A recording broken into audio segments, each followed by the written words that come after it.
पूरी दुनिया के अंदर अमन और शांति का पैगाम देने वाले ख्वाजा गरीब नवाज रहमतुल्लाह अलैह का 813वां उर्स जो है पूरे अजीम शान तरीके से मनाया जा रहा है। देश दुनिया से लाखों की संख्या में ज़ायरीन वो अजमेर शरीफ पहुंच रहे हैं। इसी बीच भारत के प्रधानमंत्री नरेंद्र मोदी के द्वारा 11वीं बार जो है चादर पेश की गई है। साथ ही साथ एक संदेश भी पेश किया गया है।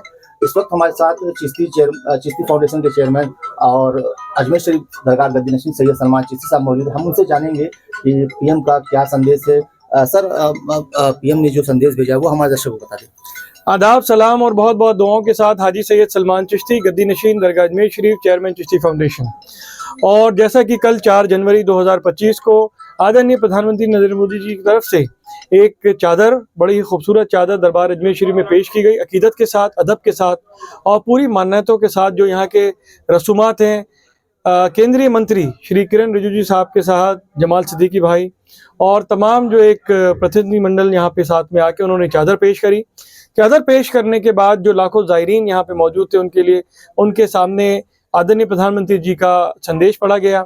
जैसा कि वो हर साल एक संदेश भेजते हैं जिसमें भारत की आध्यात्मिक विरासत और आध्यात्मिक जो समृद्धि है, आध्यात्मिक साझा विरासत है, उसमें अजमेर शरीफ का कितना महत्व है, कितना इम्पोर्टेंस है, उसको इस संदेश के ज़रिए देश के 140 करोड़ देशवासियों को ये पैगाम दिया गया और देशवासियों की तरफ से यहाँ भारत की तरक्की, एकता और कामयाबी की दुआ की गई।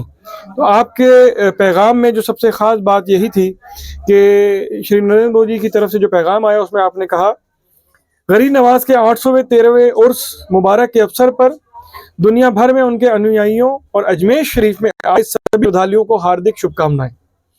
विभिन्न कालखंडों में हमारे संतों, पीरों, फकीरों व महापुरुषों ने अपने कल्याणकारी विचारों से जन जन के जीवन को आलोकित किया।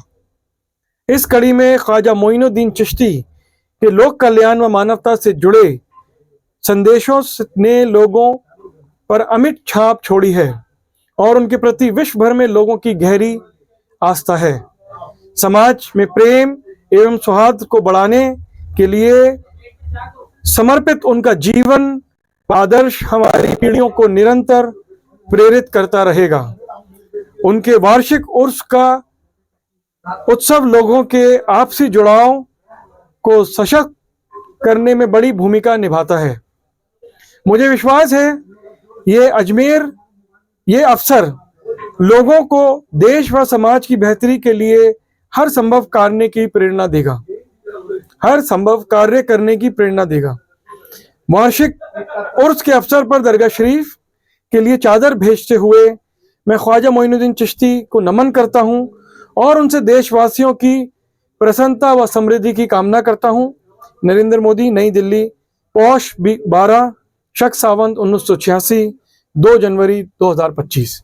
ये बड़ा ही एक इम्पोर्टेंट और महत्वपूर्ण संदेश है ऑनरेबल प्राइम मिनिस्टर की तरफ से देशवासियों के लिए, जो दुआ की गई। और साथ साथ जो नफरत की बातें करते हैं, वाद विवाद पैदा करने की कोशिश कर रहे हैं, अजमेर शरीफ करोड़ों लोगों की आस्था से जुड़ा हुआ जो मरकज है, इसके ऊपर वाद विवाद पैदा करने की कोशिश कर रहे हैं, खुद को नुमाया करने के लिए, वो एक आपराधिक कृत्य है। और ये नफरत भरे ऐसे कार्यों के लिए भी ये बहुत बड़ा संदेश है आदरणीय प्रधानमंत्री जी की तरफ से कि नफरत और तोड़ने की बात करने से हिंदुस्तान में ना तो कोई ये समझे कि वो नेता बनेगा या किसी समुदाय का लीडर बनेगा। आप देश को जोड़ने की बात करें, देश की तरक्की के साथ जुड़ने की बात करें, और ये बात बात के ऊपर वाद विवाद करना देश के खिलाफ है। और देश के जितने भी जो एंटी नेशनल लोग हैं उनका कहीं ना कहीं इसका जुड़ाव नज़र आता है कि जो भारत से गद्दारी कर रहे हैं, भारत के ख़िलाफ़ जो काम कर रहे हैं, देशवासियों के ख़िलाफ़ जो काम कर रहे हैं, वो ये लोग हैं। इनसे सबको सावधान रहना चाहिए और इन्हें सख्त से सख्त सज़ा मिलनी चाहिए। बहुत बहुत शुक्रिया। तो आपने सैयद सलमान चिश्ती से सुना, उन्होंने साफ तौर पे कहा है कि हमें जो है नफरती लोगों से बचना चाहिए। खासकर पीएम मोदी ने जिस तरीके से 11वीं बार अजमेर शरीफ दरगाह पर चादर पेश की और अपना पैगाम भी भेजा, उस पैगाम में साफ तौर पे लिखा है कि ख्वाजा गरीब नवाज ने की जो शिक्षाएं थी वो हमें आपस में जोड़ने की शिक्षा देती है।